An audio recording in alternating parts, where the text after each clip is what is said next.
हूँ कैनी, हाय तोहरा से दिलवा लगैनी हो। का गलती हम हूँ कैनी, तोहरा से दिलवा लगैनी। सगरी जिंदगिया हमर कैलू बेकार, दिलवा हमार तोड़ के गईलू तू ससुराल। दिलवा हमार तोड़ के गईलू तू ससुराल।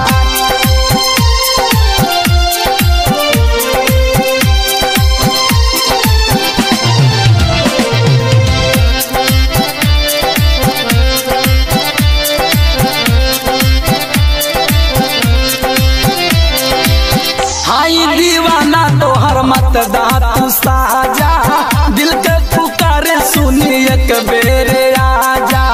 बतिया हमारे जा दिले तू मान हो, सच का हटानी अपन दे हर जान हो। हमरा के काहे बुलैलू, हाय तू अपन घर बसैलू हो।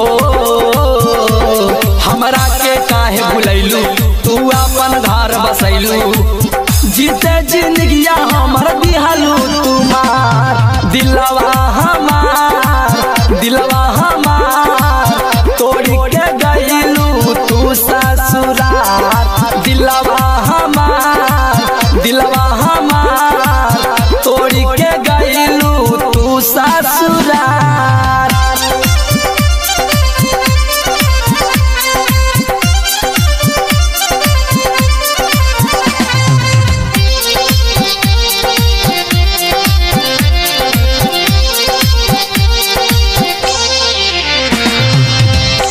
बहाने आजा मिले तू हमसे, कपट बनी हरदम तोहरा गम से। काला वादा तुरलू कसम हो, जीवन भर हमरा के दे दिहलू तू गम हो। सौ टुकड़ा दिल के कैलू, हाय देख के दहरदियत गैलू हो। सौ टुकड़ा दिल के कैलू, देख के दहरदियत गैलू। सैया के कोरावा में बड़ू खुशहाल, दिलवा हमार तोड़ के गईलू तू ससुराल। दिलवा हमार तोड़ के गईलू तू ससुराल।